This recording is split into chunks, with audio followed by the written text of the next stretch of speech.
let's get going. Hello, women at Austin. Happy Valentine's Eve. I just am delighted to have you here and in our tribe and a part of this. I have to give a big thanks to Virginia Miracle and Beth Weeks. Virginia was and is our game day champion. She just flew in from London last night. She's been doing this all through email in the last week or so, but they've done a terrific job in just transforming this room into something that feels more like home, right?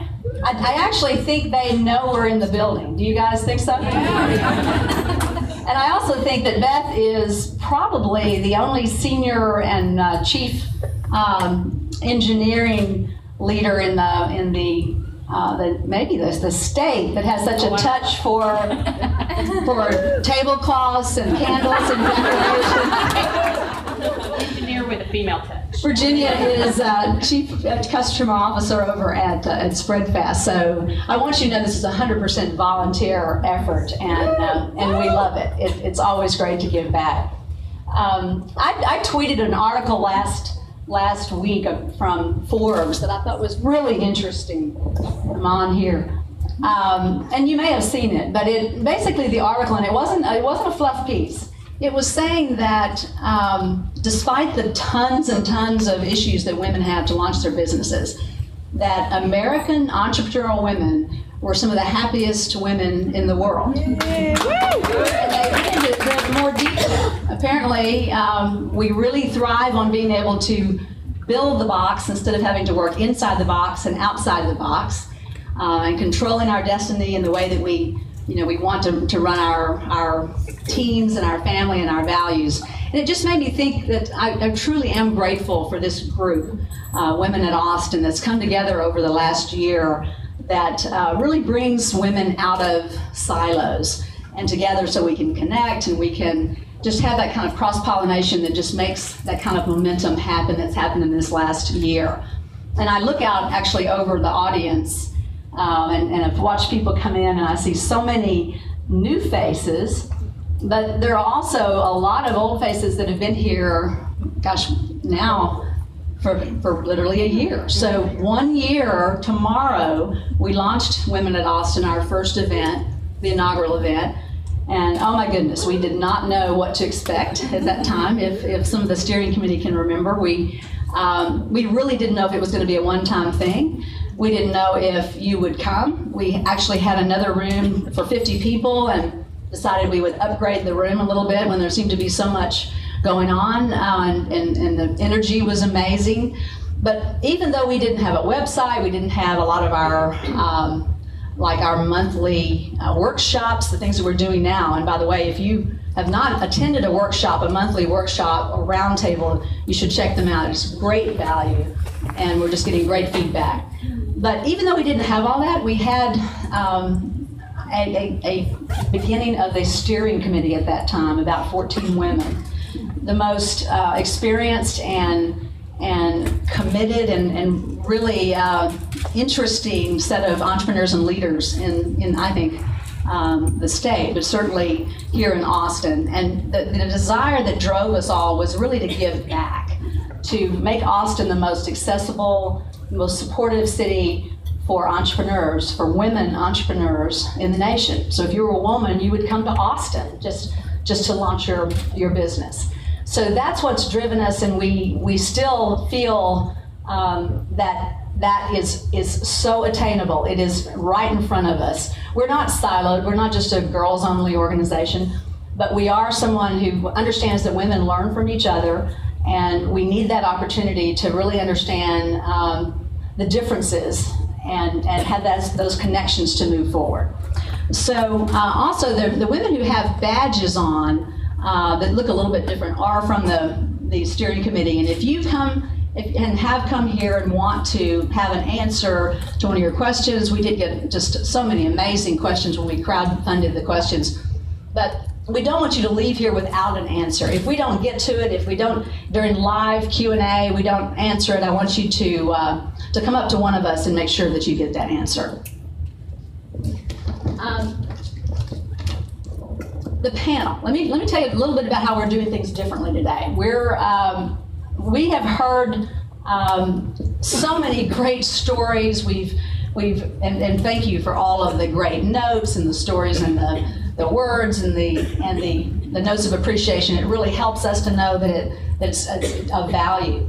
But we felt like the last couple of times we didn't get enough live time in our, in this session to be able to get Q&A. We had such great enthusiastic speakers, but we would then be cutting off Q&A. So we decided, as our love letter to you this Valentine's, we're just going to flip that and make it pretty much all Q&A. So we came up with this idea of a wisdom panel, which is kind of like a lightning round panel. You're going to just have lots of questions going fast, one right after the other.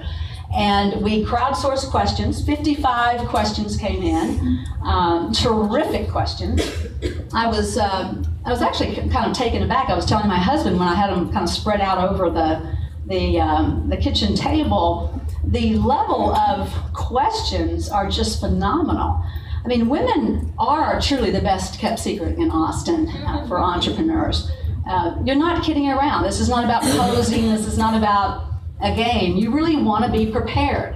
How do I attract a technical co-founder if I'm not technical? What do I need to think about when we're growing really fast? What happens when I've got these issues with my co-founder that keeps us from going forward? We've had so many terrific questions, and the biggest issue was trying to get them down to just a manageable number that Claire England is going to be our moderator, can handle. Claire, thank you so much for jumping in and helping us with moderating this and allowing me to be on the panel. We kind of threw her into this, but you will see Claire's name a lot in her new role. She's just taken the role of executive director for CTAN. So, yay! Which is now, I guess, the third most active angel group in the nation or so. It's top 5. We'll find out if we're top 3 pretty soon here. And the first woman. Let me do a few shout outs here, and then we're going to get going pretty quickly. And just to look at the screen, our hashtag is ATXBold.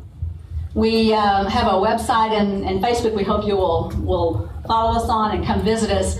And they're both Women AT Austin, either on Facebook or Twitter. I'll talk a little bit about our sponsors in a minute because they're amazing, and we have very carefully and really proactively selected sponsors and had that opportunity within Women at Austin. But I wanted to say something about the title. Our rally call, if you will, is Own It. We're going to own it in 2015. And what does that really mean? What it truly means is not just about owning the opportunity, because I think there's not anyone here that would doubt that this is probably about the best time as a woman to launch a business that we've seen ever in history, certainly in Austin, Texas. A lot of things are converging together.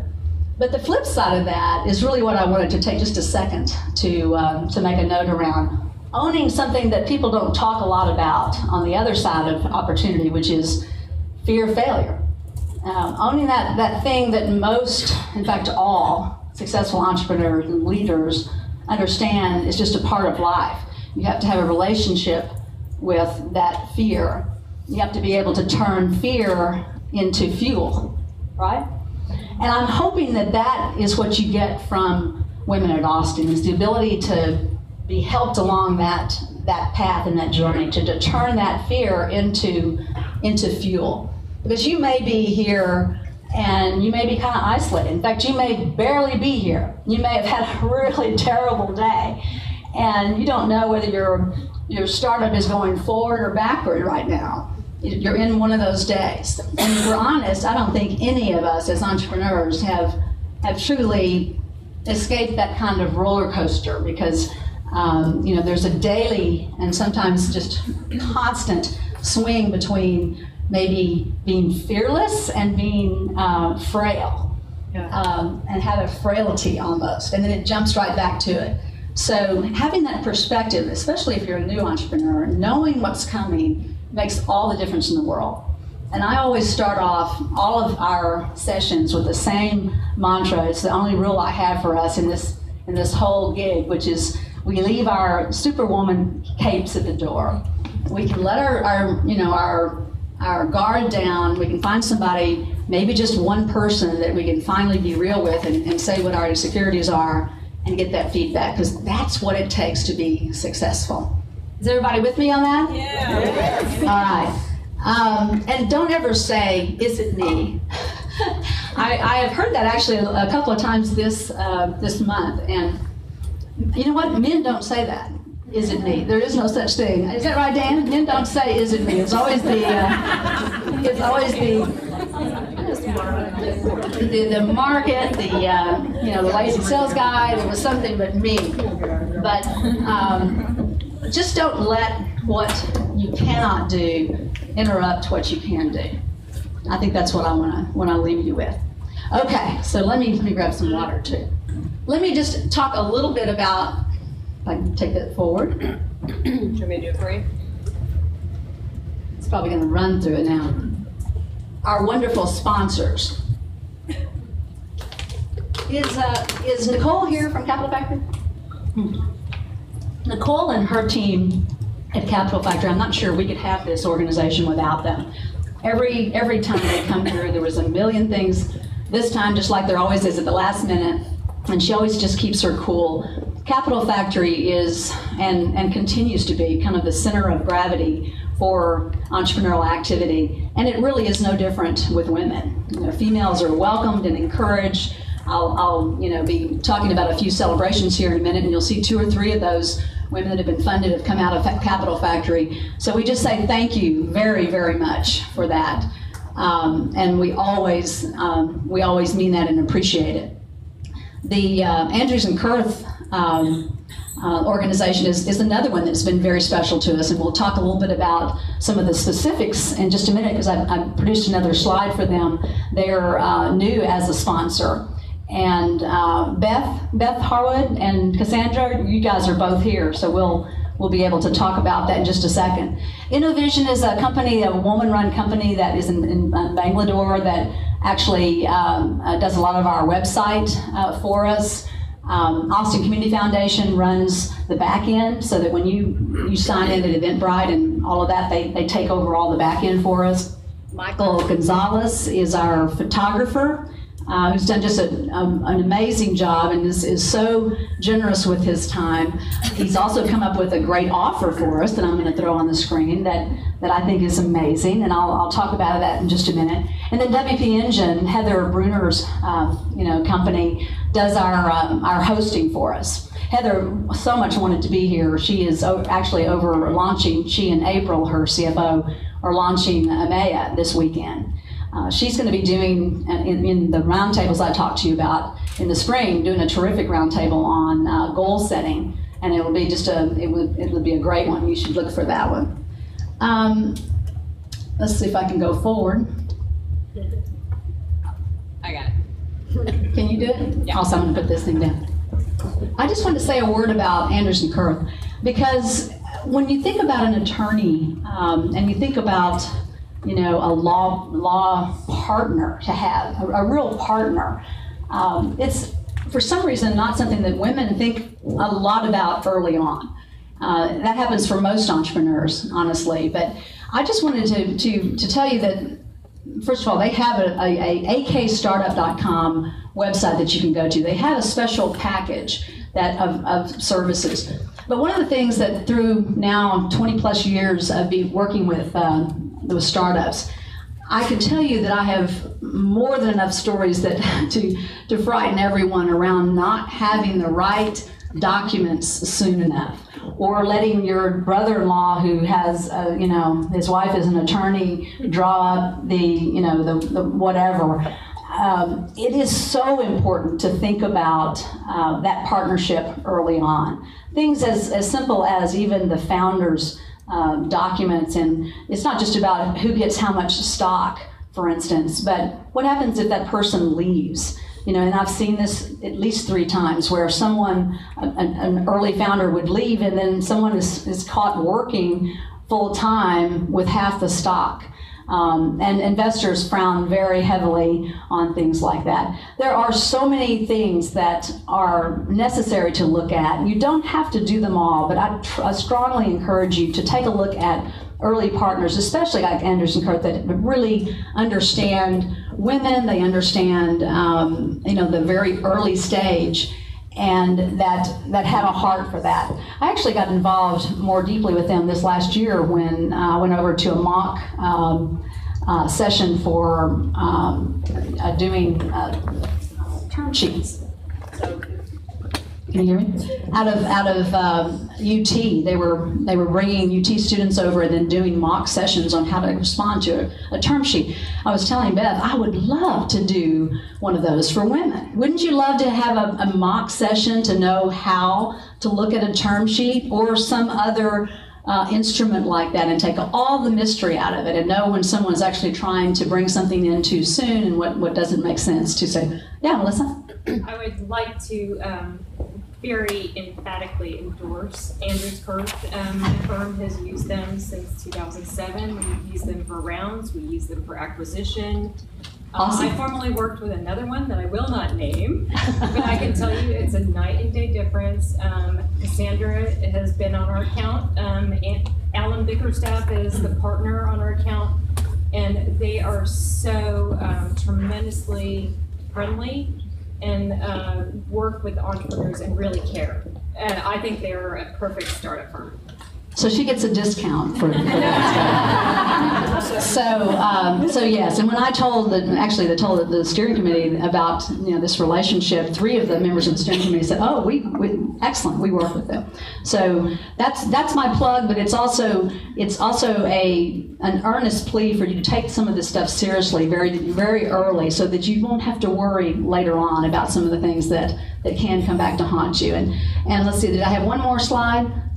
Oh, and the special that Michael, our photographer, is offering us is awesome. I see somebody I recognize up there. We can talk about that. He's doing.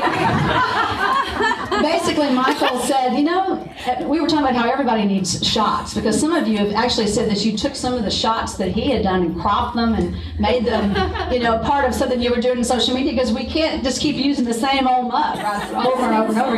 And he said, well, why don't we just do a day where we, if they want, I'll just do back-to-back, $38 sessions. They get 3 shots from that. And as I was setting it up, Capital Factory got wind of it also. I talked to them about it. Now they're going to open it up for Capital Factory. So if you guys want to do this, I think the date on it now, it's going to be at Capital Factory from 9 to 2. That is a heck of a good deal. February the 24th. And it's a very good deal.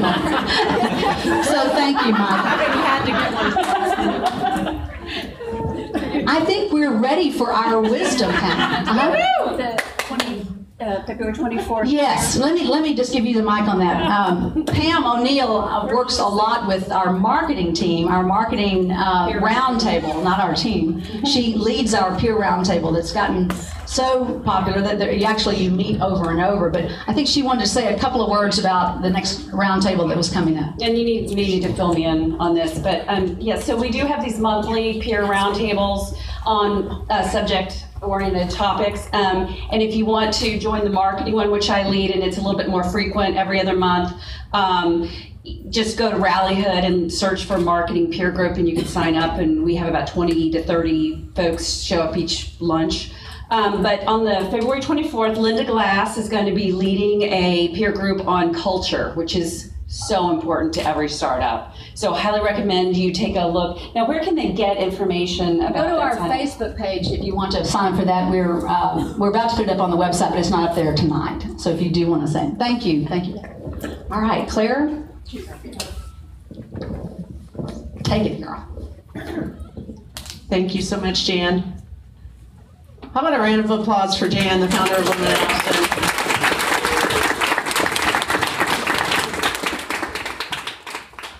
All right, ladies and gents, who is ready for some wisdom? All right, that's not good enough. Come on.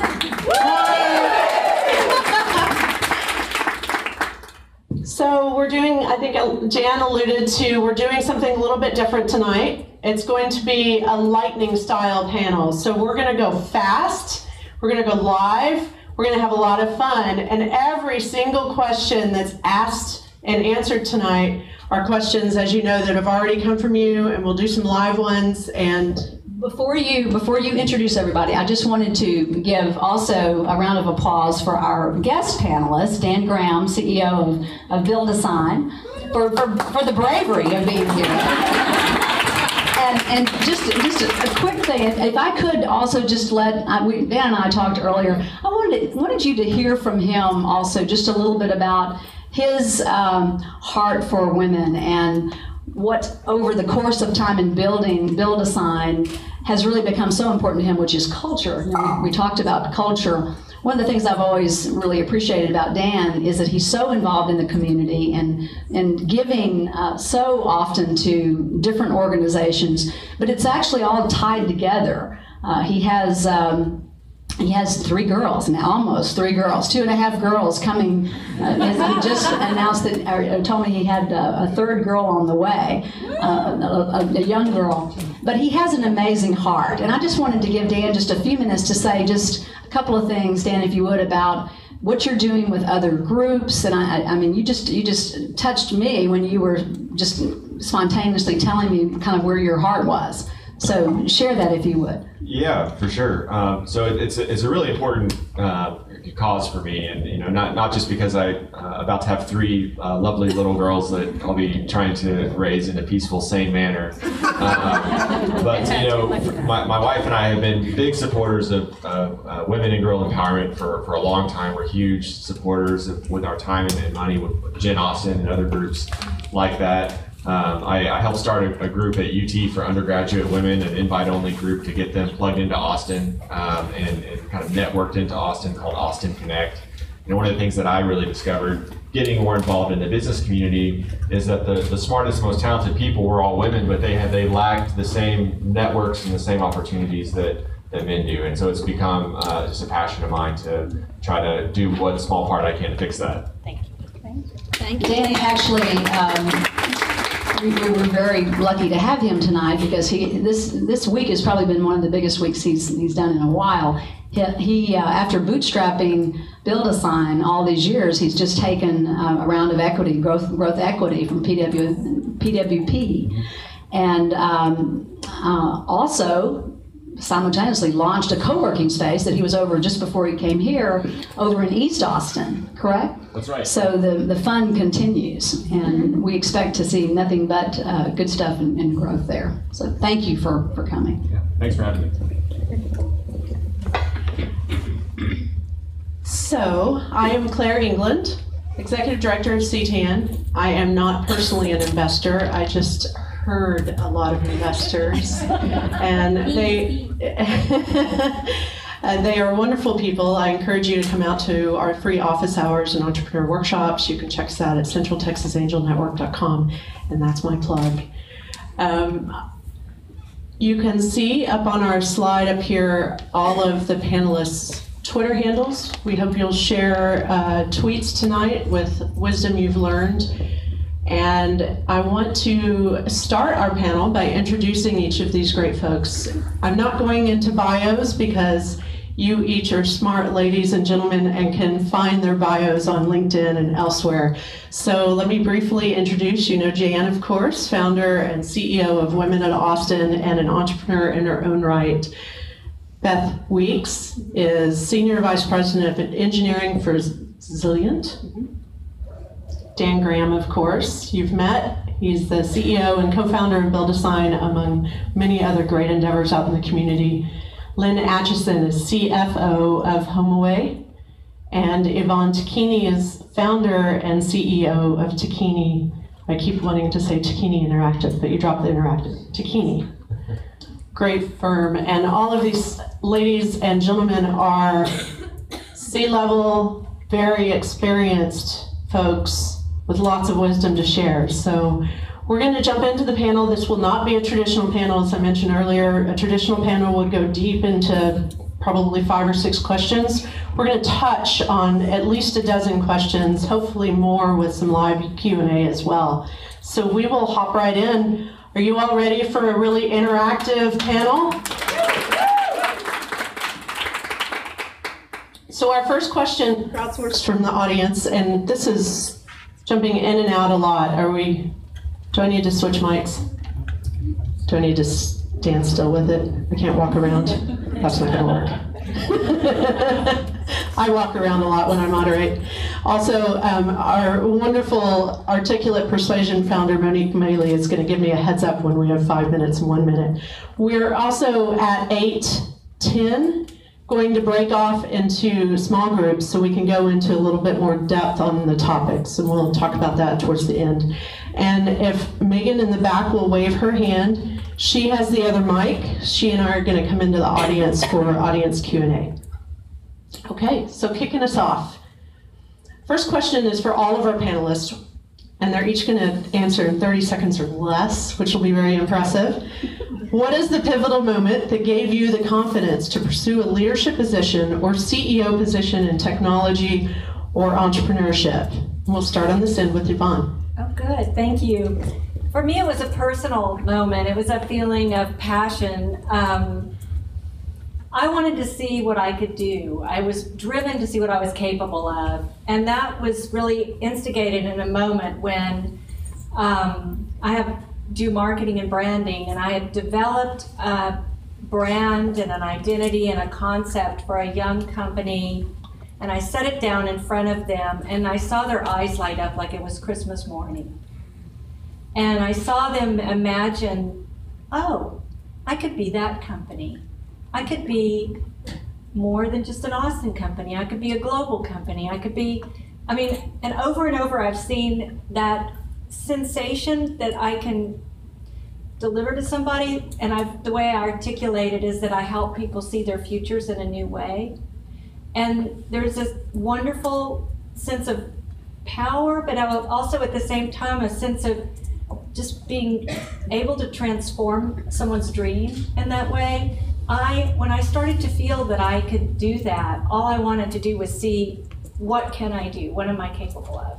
And that drove me to want to have my own business and see what I could do. So inspiring, Yvonne. Thank you. Lynn. So from my standpoint, not only is my hair red, but my color is red. And so I like to be the boss and tell people what to do.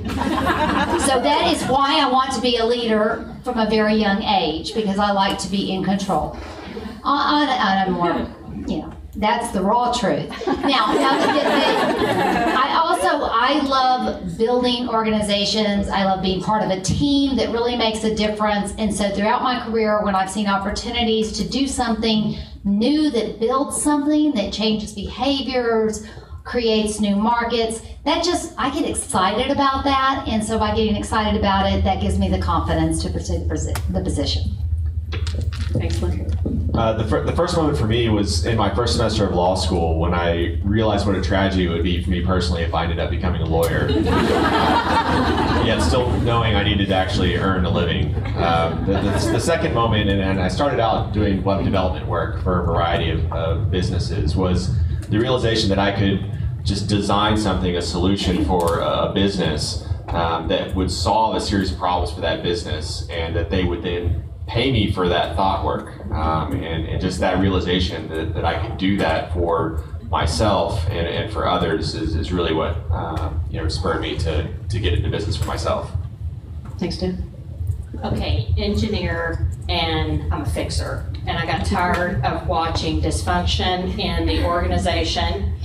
And what's key in this question was, what gave you the confidence? And what I realized, the pivotal moment is, what am I waiting for? I can go fix that. And I just said, I'm doing it. I stopped letting people pass me up. Yeah. And it's the confidence, it's the constraint we have in we want confidence, 100% we can do it. And I watch people pass me, it's like, they're not even better than I am. I'm like, I'm going for it. I'm with you, girl. I'll take with it. Talk loud. We have to talk loud with this one. I felt the same way.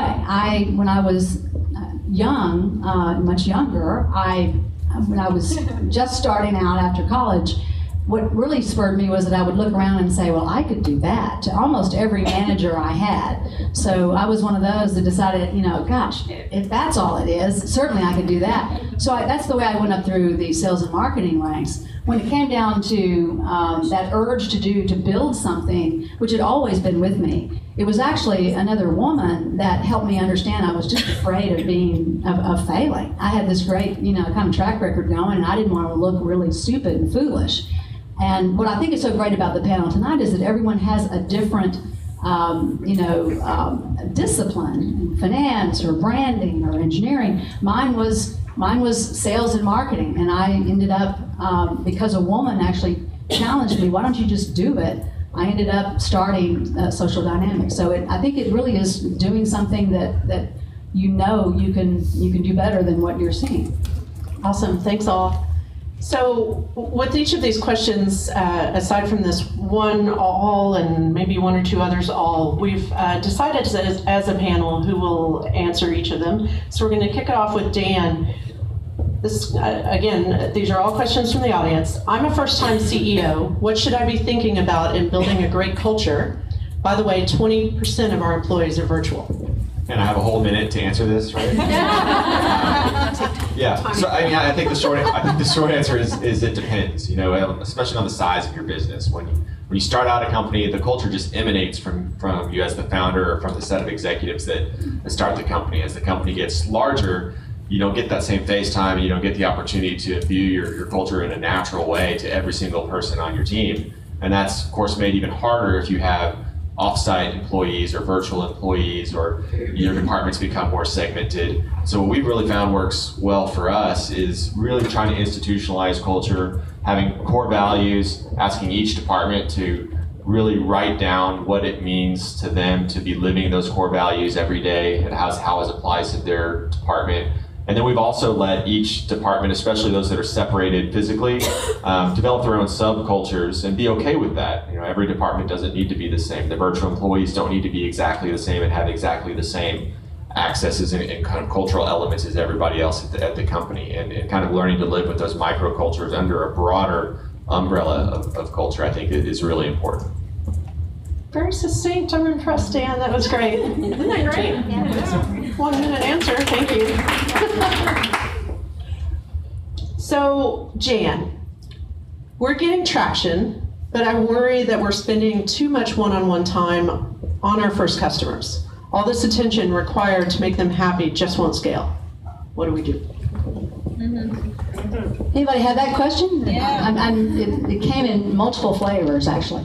But very common question, and my answer may surprise you because I really believe that those early first customers are your reason for being in business and will make you successful a year from then.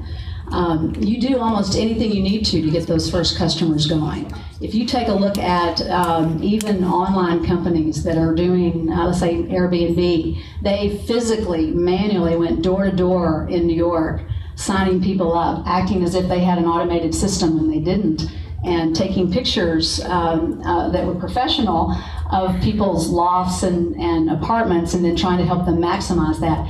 That's the way you become successful, is you do everything possible to delight the customer.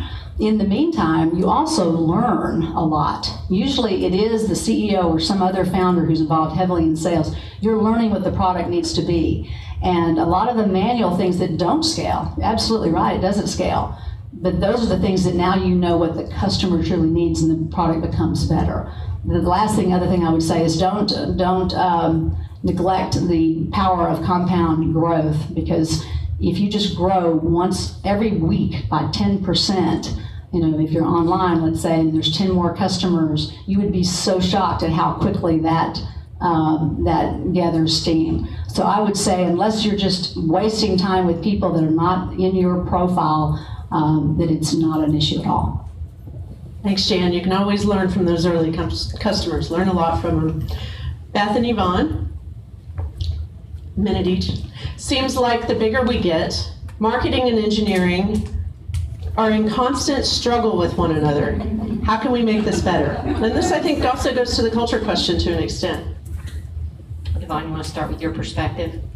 Well, my perspective is from a marketing, the perspective of a marketer, and I see with a lot of our tech companies that the engineers are the brilliant minds that have invented the product, and they are enthralled with how technically amazing it is, and they want everybody to know that in their language, in a way they understand. And marketers are trying to figure out how to make it simple enough to where the customers understand it and make it relevant to the customers. That's my problem statement. Well, and on this side, as engineers, we're very proud of our work, but for the love of God, don't let us define the marketing material. And the other dimension I wanted to share, I'm not for sure with the question. There's marketing, how outward facing, but then there's product marketing. But what I can tell you is that the tension's always going to be there, and it's natural. One of the things Yvonne and I talked about is what's the common ground? Both groups should jointly want to sell a lot of whatever you're selling, right? So it's about the customer and getting alignment between the two groups on the customer. Engineers like facts. They like to make data-driven decisions. They do not like to make subjective decisions, and they don't want to hear about what I think. So the trick I've learned is that research and data gathering is the way to relate to an engineer. And if you're in marketing and you're struggling with how to deal with the engineers in your world, get data about what your customers think, about what their problems are, but find out what words your customers use to describe their problems. We found out one time as we were marketing to a bunch of chip engineers that all these customers wanted was to go home at 5 o'clock. And we were telling them how awesome the product was, which just made them thought it was harder to implement. So data and research is what will resonate with engineers. Thank you, ladies. Great counterpoint. So we're going to stop and do a flash question. This is a one-word answer, and I want some audience answers. First, I'm going to quickly go down the panel. One word. Better to hire for culture or for skill? Is it more important for a candidate to be a good cultural fit or to have demonstrated skills for the job? Culture, skill, pick a word. Very difficult, but it is culture. Culture. Culture. Culture. Culture. Show of hands, skills? No. Oh. See, I tripped you there. Culture. Guess we answered that. All right, thanks for participating.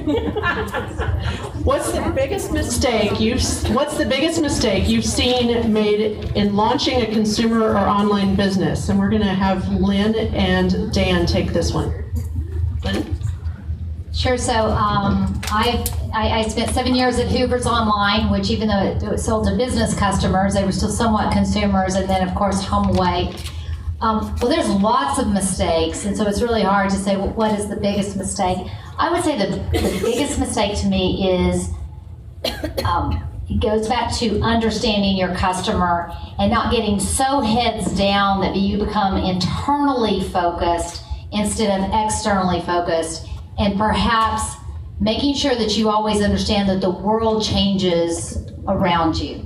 So don't be so heads down in an online consumer-focused business that you don't, look up and say, is our world changing? Our consumer taste changing? Always keep an eye on the external. And I definitely agree, and I would kind of maybe add to that and say that one of the biggest mistakes that I see in the online world and with consumer-facing products is the idea that you have to develop the entire product in full before actually putting it out to customers and figuring out what the response is going to be. The ability to launch a minimum viable product, to test, to get the response from the customers and adjust midstream is really helpful in kind of having that iterative, lean mindset when developing a site or a product is really helpful.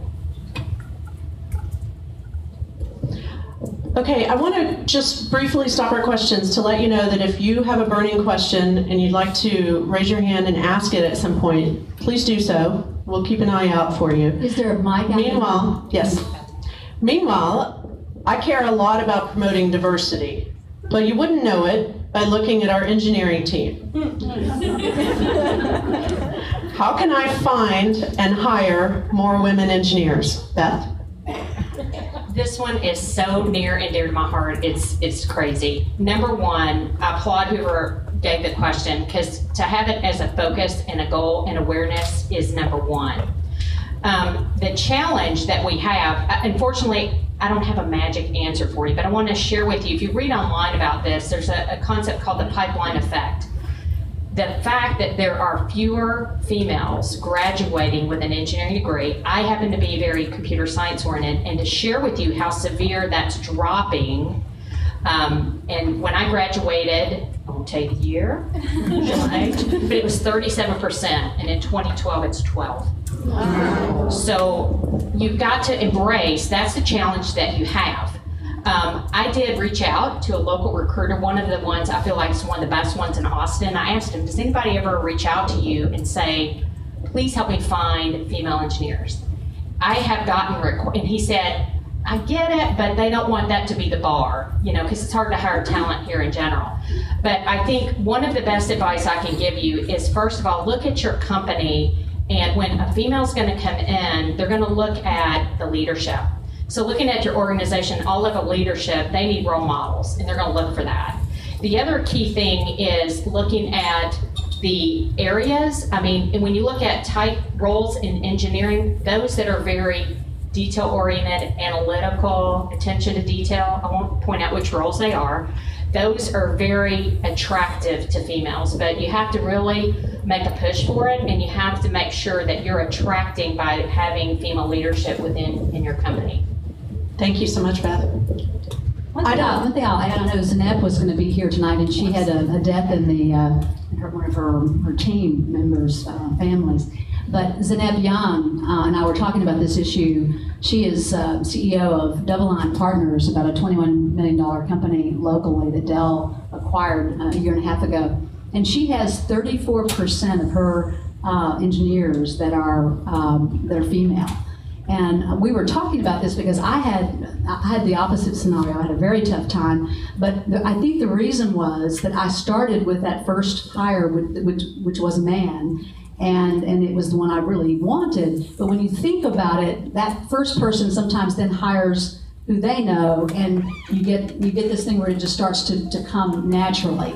So if you do want to, and in answer to this, purposely try to go for diversity, to not let that just happen on its own, and sometimes bring in other candidates would be a great idea. Just to give you, there's some data I found online. Literally in the industry right now, in computer science side, I apologize if those you are more in the other disciplines of engineering, but the industry average, most companies like 12%. So I want to highlight that because Zeynep is at the top of, that's an amazing accomplishment. My company, again, 18%, I want to improve it, but it's awareness and know where you are and measuring it and wanting to improve it. I'll add that I think it's also training up this next generation and getting involved in those programs that teach STEM to kids and engineering to girls. And Zeynep's first 3 hires were women, so it just went from there. I don't have a financial background. Thank you, ladies. I don't have a financial background, and we are outsourcing our accounting. When will we know that we need a full-time controller or CFO? Lynn? Okay, this was a hard question. The truth is that as you build your team early on, you'll go through many stages. And so are you getting the information you need to make decisions? Is the first question.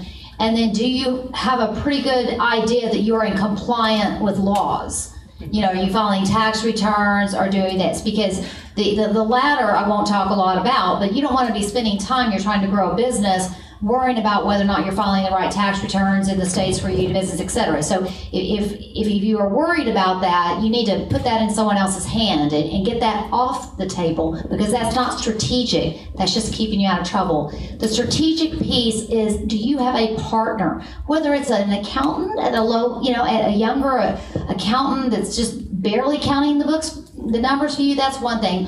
Or as you move through your company's evolution, do you have sophisticated forecasting to know where you're going? So think about the accounting function as something that helps guide you through all the evolution. And are you getting what you need? And if you're not getting what you need, then it's time to make the next step. Thanks so much, Lynn. So we are halfway through our list of crowdsourced panel questions, and I want to do a check-in with the audience. Have any of you submitted one of these questions and got it answered, or had this kind of question and got it answered? Or, even better, have a question right now? Want to share a question?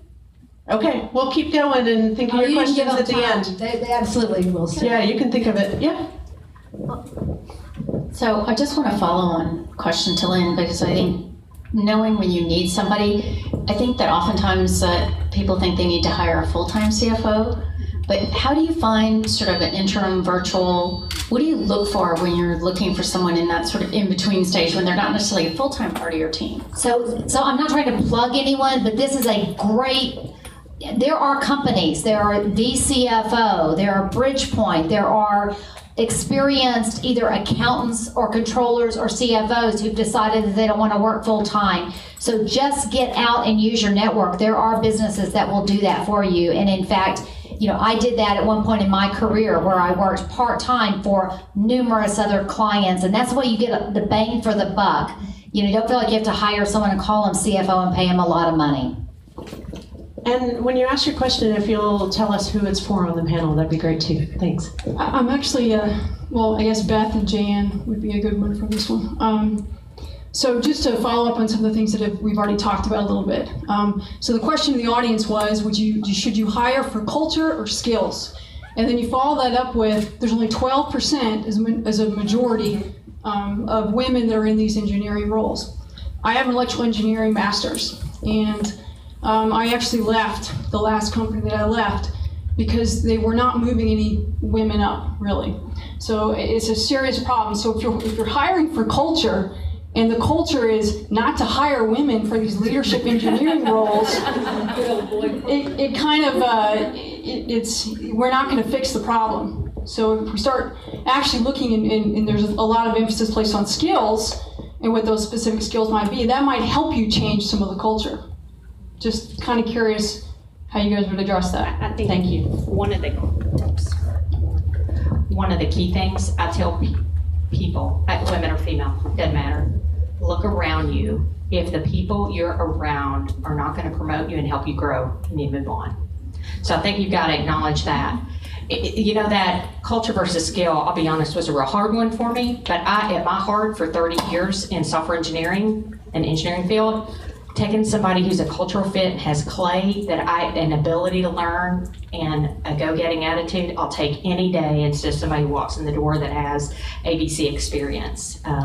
But I think you've got to look at the environment you're in, and if you're not feeling like you have the opportunity to promote, you got to move on. You got to find that.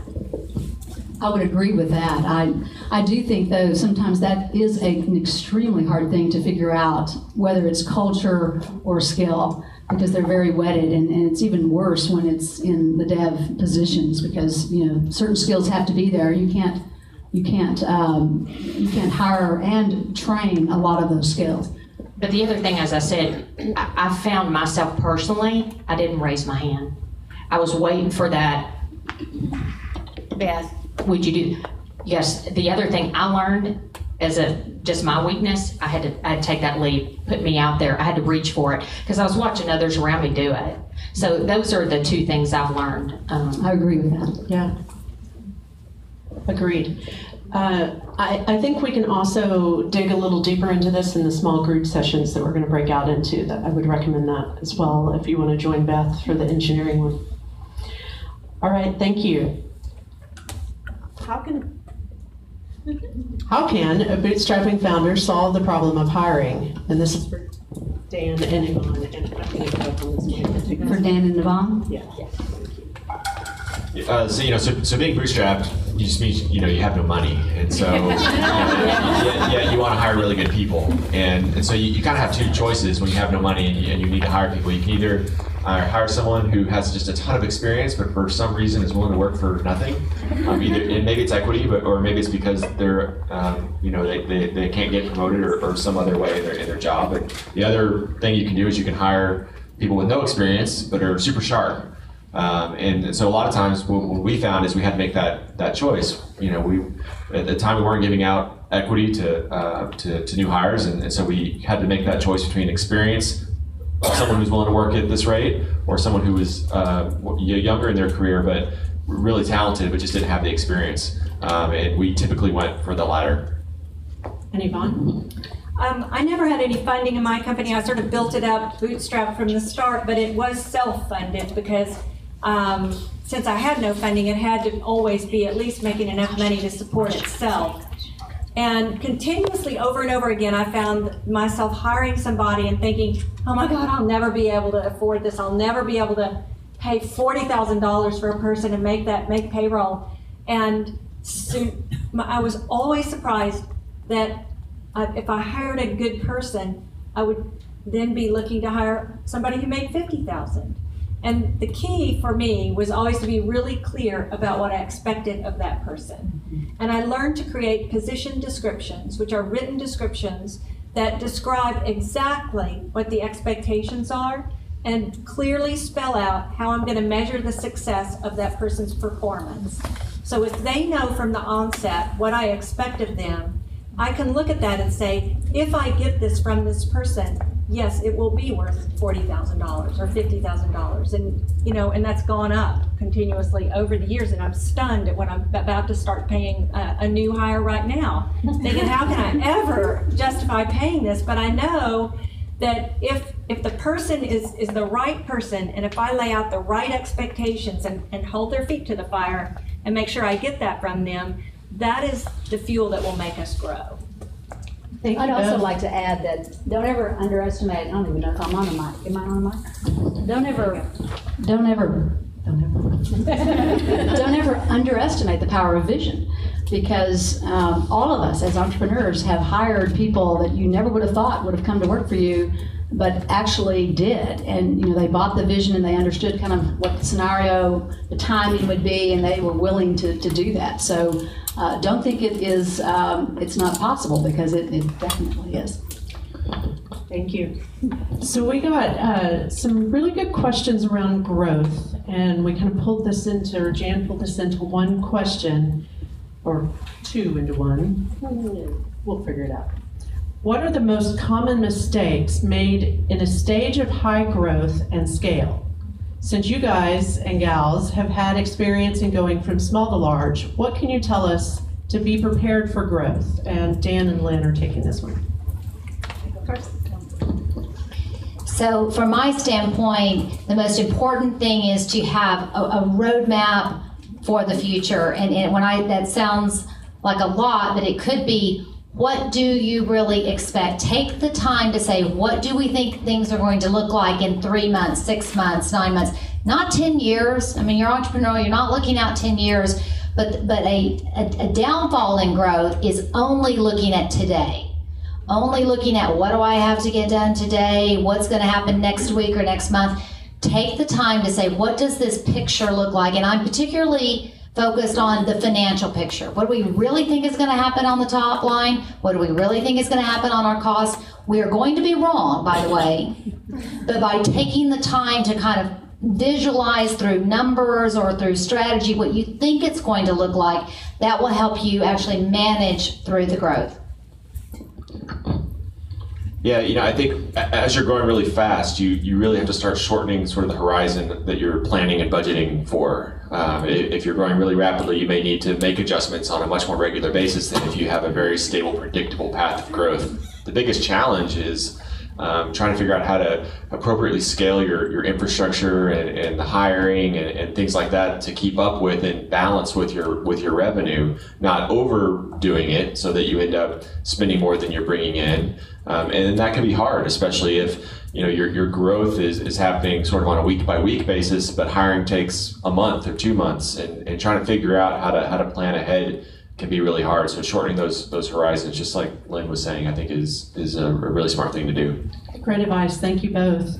So we have 6 questions left on my list here, and they're about co-founders, communicating with investors, biggest challenge facing first-time CEOs, simplifying your message, and sales. So if you have a question outside of those, we can address it, raise your hands, or we can keep going and you can Let's take a question from the audience. Any hands? And this relates to just what we were discussing in terms of growth. Hang on, just a, oh, sorry, thanks. Is this on? Yes. Okay. So in terms of growth, small business, and I think some of this has been, it seems, and I guess not, when I say small business, I'm talking about small business. And, but as we look to grow, and we look to add, our growth would be locations. And as a small business, that can have really enormous implications in terms of cost and resources in terms of people and of course all sorts of overhead issues. And then the question I have is there, I know there's no perfect right timing, but as we look forward, say this 3 to 6 month planning, which was a great piece of feedback. I mean, we do that, but do we really do that? We look at 2 years from now. But how do you look to scale expansion in terms of, do you need to have a bottom line at a certain point? Because sometimes I think we'll never have, our cost versus, revenue at a certain ratio that would be perfect for expansion. So are there any guidelines in terms of, say, 3 clear identifying criteria you would want to have in place for an additional and you're talking expansion about or location? You're talking about a second retail location, yes, or a second studio. Yes. Right. Has anyone on the panel worked with location expansion? Lynn, HomeAway has expanded to a lot of different locations, virtually. Yeah. But I know with staff as well. Yeah, but for our office space, not for, I think, not what you're asking for, which is another like retail establishment or another business. So I think that our office expansion is completely differently.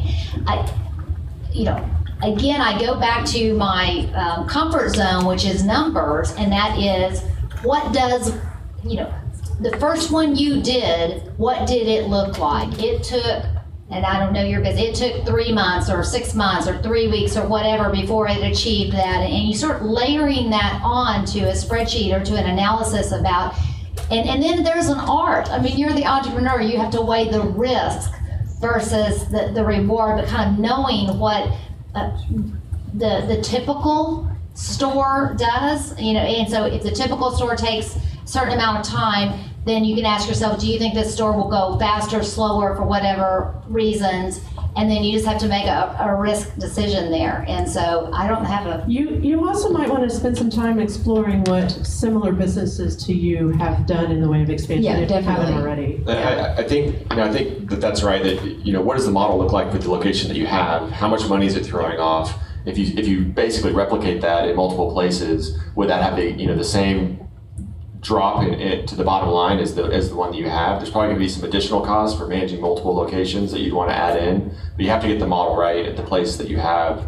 I think, and I get a lot of these books confused, but I think the E-Myth Revisited talks about this exactly. It's sort of at least one sort of way to think about it. It might be a good book to check out. That's good. I have that book. Thank you. Thank you all. All right, we're going to jump back into our questions. Oh, got one in the back.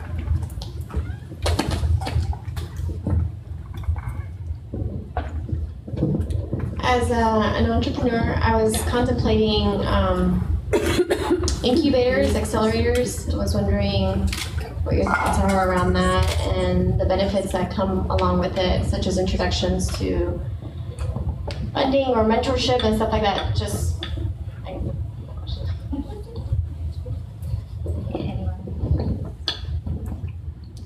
I think that there are a lot of factors to consider. An incubator, an accelerator like Capital Factory can be great. It gives you access to a lot of funding resources, a lot of mentors who can help you develop your idea and get it to a place where it can be scaled and launched. The balance is that you have to give up equity typically in an incubator like that, not only maybe to the fund, but maybe as well like a Capital Factory to a couple of investors. And so you spend a good amount of time kind of dealing with that piece of the business as well. I think if you can bootstrap, maybe you don't need that, but I think it's a great solution for a lot of businesses who sort of need that the kind of capital support, both from a human capital perspective, from mentoring and networking, but also resources or connections from the financial place as well. Hey Claire, I'd be happy to answer that as a Techstars grad. Oh, that would be great, yeah. I was just going to say, Jason Seats, and in addition, I'm going to do some shout outs to some things that have been very successful with a lot of women. And it's interesting when I went back through that, how many of them had been in incubators. So I think it's a very successful, especially today, a way to bring a lot of concentrated mentor advice, get lots of eyes. You've always heard me say you've got to have lots of eyes on your deal so you can have course correction early on. And for those of you, excuse me, Jan, for those of you who have questions about this, we actually have a couple of great folks in the audience to help you with this. And if you don't mind me volunteering you, Jason, will you raise your hand? Jason Seats heads up Techstars here in Austin, and Carrie Rupp was the head of Dream It for Nationwide and still works with their fund. So I know they can answer questions too. And then, of course, Dan is on the board of Incubation Station, which is tonight celebrating their grand opening and rebranding as SKU for CPG. Erica, thank you for volunteering. Sure, I'm one of the steering committee members. Hi, I'm Erica, and I was part of the first Techstars class with Jason here in Austin, and I've also been part of Capital Factory. Although I didn't go through their accelerator, we were actually one of the first companies in Capital Factory. And I also have a really interesting perspective because I think we were the first company to fail out of Techstars Austin. We spent your money in 6 months. So I would say there's a lot of different stages that you have to look at, and I was actually having this conversation with one of the YC partners recently in the Bay Area, and I was telling him that I felt like Y Combinator, Techstars, etc. I've gone and reviewing some of the applications for Techstars with Jason a while back. I noticed that YC and Techstars tend to get later and later stage companies. I know companies with millions of dollars in funding that applied to go through Y Combinator. And then there are companies like Quora that have raised tens of millions of dollars in funding and are now going through Y Combinator. So I had this conversation with one of my YC partners and I asked him, what do you think YC stands for? And he said, well, we're all about helping early stage startups. And I said, how do you define early stage? Because early stage, when you started back in 2005 and 2006, when YC and Techstars started, was companies with no funding, was 2 people in a garage with an idea. And now companies with millions of dollars in funding are applying. And it's the talent pool has become so huge because the opportunity is huge when you go through these accelerators or when you apply for one. So I'd say in the context of applying for an accelerator, I would always apply. I would apply for the best accelerator for you, which, in my opinion, the best overall accelerators are YC and Techstars. I was also part of 500 Startups, although I didn't do their accelerator program. We got funded by them, so I'd look at 500 Startups as well. Those, in my mind, are the top 3. Of course, I'm partial to Techstars because they're here in Austin and Jason is awesome. And it's a great program to go through. Honestly, I got a lot out of the program, even though I wasn't a first-time entrepreneur in the program. And obviously YC has all the connections into the Bay Area investors. And if I do a startup, I'm probably going to apply to YC just because I want to try something new this time. And I've already been through Techstars. Erica, thank you so much. Yeah, we want to make sure we give one more question to the audience. We so appreciate that. And for those of you who are interested in accelerators, I definitely encourage you to sync up with Erica in the small groups, which we're going to start very shortly. One more audience question, and then Jan wants to share a few words, and then we will jump into our small groups. One more question, burning question?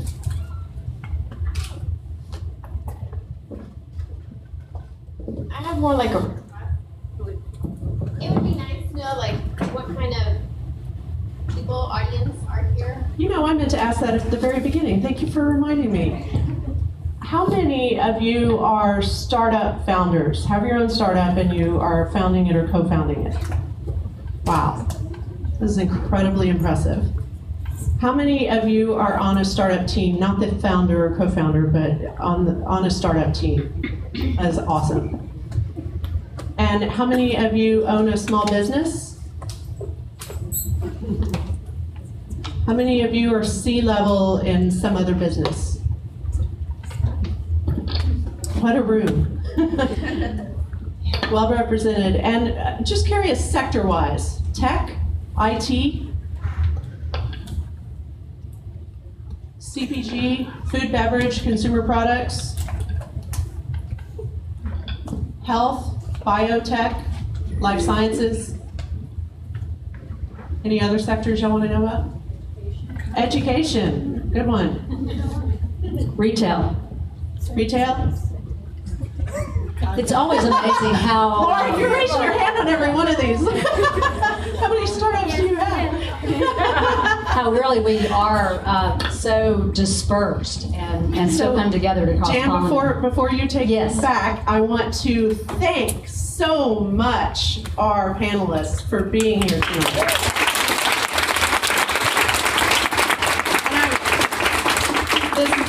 This lightning format was new to me. Jan convinced me to try it, and I'm really proud. We got through like a dozen questions tonight when we would normally do 5 or 6. So good stuff. Thank you, ladies, so much for letting me moderate, and off to Jan. Thank you. We really appreciate Claire stepping in. Laura Kilcrease was going to be our moderator, and unfortunately her brother became very ill in England. So Claire really stepped in at the last minute to do a phenomenal job. Thank you. And what I wanted to do before we break into contextual networking, which is basically just stay and go deeper in some of these areas. And we're going to all be here. And if you'll forward the slide, we've got 3 different areas that you can choose to go to. Sales and marketing will be over there. If you have any questions, you can go in the back in this conference room area, or this area over here if you have engineering, and then you can go in the back if you want to do finance and operations. But first of all, I want to do some shout outs for this amazing community that I am so proud of and that I skipped over this afternoon when I was doing my upfront comments. So let me just briefly run through just some phenomenal progress that's been made since just even the last time that we met.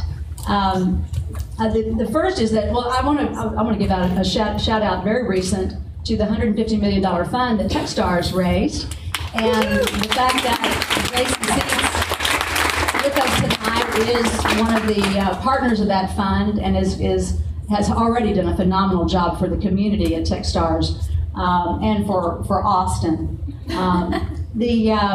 Last month, Sarah Gates, who wanted to be here at WiseGate, which is a community for IT leaders, closed a $4 million Series B. That brings her total up to 8. And actually, I think CTAN is in that deal, Claire. Jen Gregano at U Studio, who's doing some incredible things with video, raised $4 million initially from private investors, and she's taken on another $3 million in debt equity. Nicole Zinn at Rocket Electrics. Some of you may know her as the electric bike shop. Anyone seen anyone pedaling up a hill and having to convert into? You just kind of kick back. She's doing this bootstrap gal. So those of you that are doing this bootstrap, Nicole's the one to talk to. She did an 180K small business loan, and then she's just raised 50 more K from friends and family. Sanem Gunay, digital health. She actually has been here so many times, and we missed her because she went up to for 4 months with Dream It in their health incubator. She came back from there having signed 4 hospitals. Now she's raised her first 150K from Capital Factory. She's back in the accelerator here, and that's from Capital Factory, Silverton, and Floodgate. Claire Vaux and EJ at Experiment Engine, they closed their $1 million round, just a seed round from investors. I think, are you in that deal, Dan? Claire was in the last Techstars class, did a phenomenal job. In fact, that last class, of the 11 members, 8 of them were women. Dana Linton, who's with Fashion Metric, she is, as we speak, launching a way to help us buy clothes that fit better online. She's also a Techstars graduate and stayed here in Austin with her husband.